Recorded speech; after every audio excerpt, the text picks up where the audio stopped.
We have so far discussed modern methods of preparing quality planting materials such like grafting, budding, layering, tissue culture and hybridization. Even if we use quality planting materials, the yield may not be good if the soil is not fertile.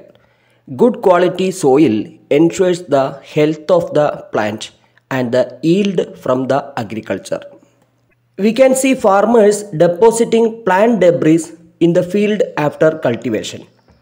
Let us discuss what is the benefit of depositing plant debris in the field after cultivation. ഫലപുഷ്ടി എന്നതുകൊണ്ട് ഉദ്ദേശിക്കുന്നത് മണ്ണിൽ സസ്യങ്ങൾക്ക് വളരാനാവശ്യമായ ഘടകങ്ങൾ ഉണ്ടാവുക എന്നതാണ് ഫലപുഷ്ടി എന്നുകൊണ്ട് ഉദ്ദേശിക്കുന്നത്.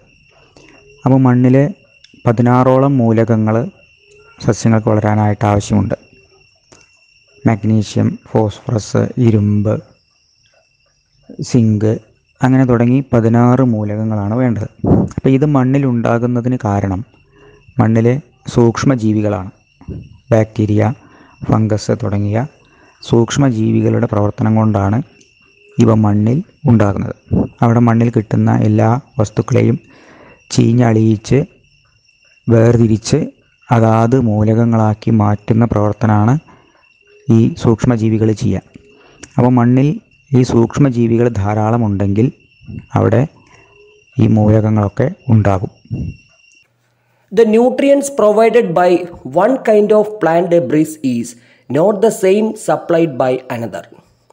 The more diverse the plant debris that decomposes in the soil, the higher the fertility of the soil. മണ്ണ് ഒരുക്കാൻ നമ്മളിപ്പോൾ നടത്തുന്ന രീതിയിൽ നിന്ന് എന്തൊക്കെ മാറ്റങ്ങളാണ് വരുത്തേണ്ടത് എന്നാണ് ചിന്തിക്കേണ്ടത്.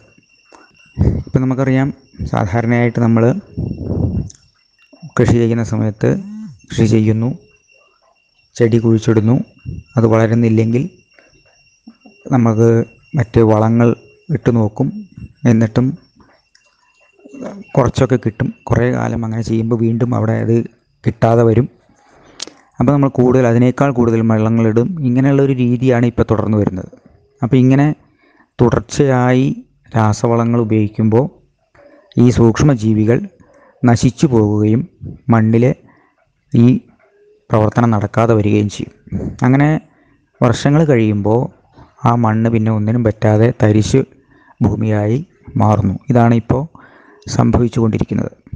അപ്പോൾ ഇതിന് മാറ്റം വരുത്താൻ, മണ്ണിൽ ഈ സൂക്ഷ്മജീവികളെ തിരിച്ചു കൊണ്ടുവരാൻ നമുക്ക് എന്തെല്ലാം ചെയ്യാൻ സാധിക്കും എന്നാണ് ആലോചിക്കേണ്ടത്.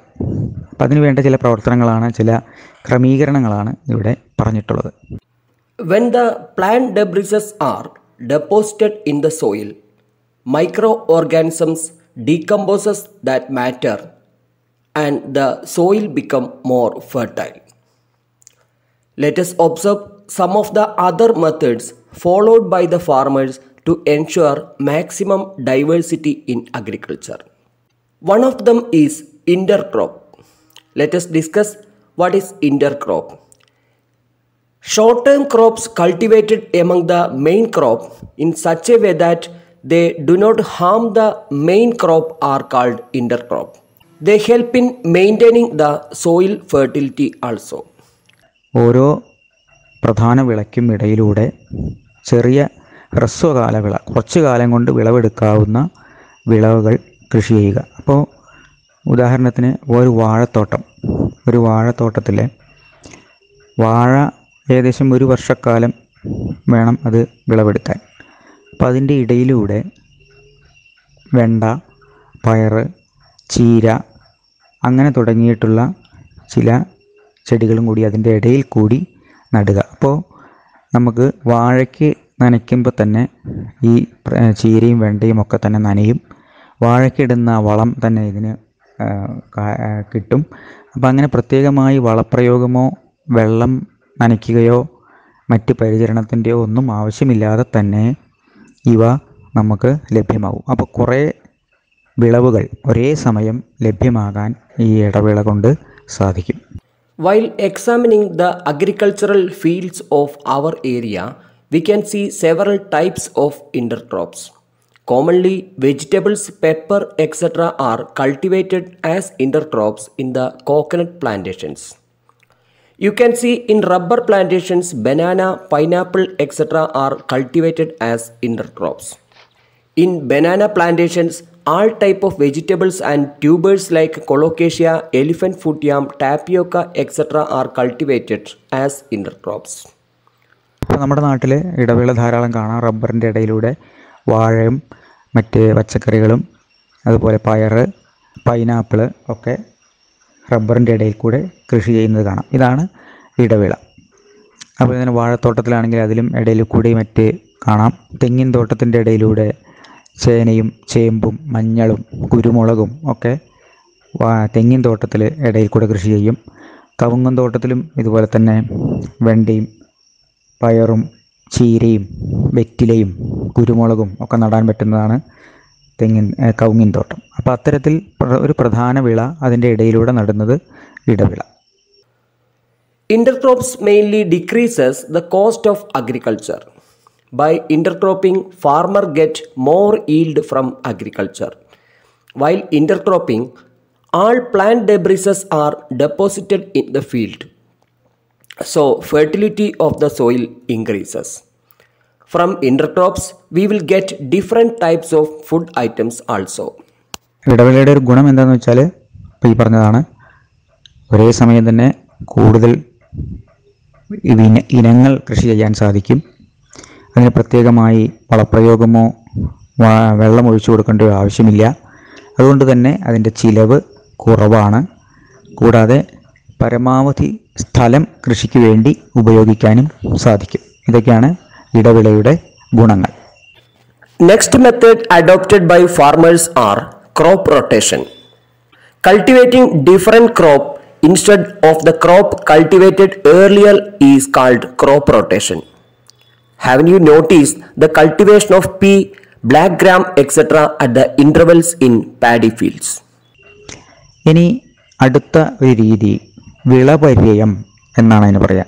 ക്രോപ്പ് റൊട്ടേഷൻ എന്ന് പറഞ്ഞാൽ ഒരേ വിള തന്നെ കൃഷി ചെയ്യുന്നതിന് പകരം മാറി മാറി വിളവിറക്കുന്നതിനാണ് വിളപര്യം എന്ന് പറയാം. ഇപ്പോൾ നെല്ല് ആണ് കൃഷി ചെയ്യുന്ന പാടത്ത്, ആ നെല്ല് കഴിഞ്ഞാൽ വീണ്ടും നെല്ല് തന്നെ ഇറക്കാതെ അവിടെ മറ്റ് വിളവുകൾ പയർ വിതയ്ക്കുകയോ ഉഴുന്ന് വിതയ്ക്കുകയോ അല്ലെങ്കിൽ എള്ള് വിതയ്ക്കുകയോ ഒക്കെ ചെയ്യുന്ന രീതി. അപ്പോൾ പണ്ട് അങ്ങനെയായിരുന്നു കൃഷി ചെയ്തിരുന്നത്.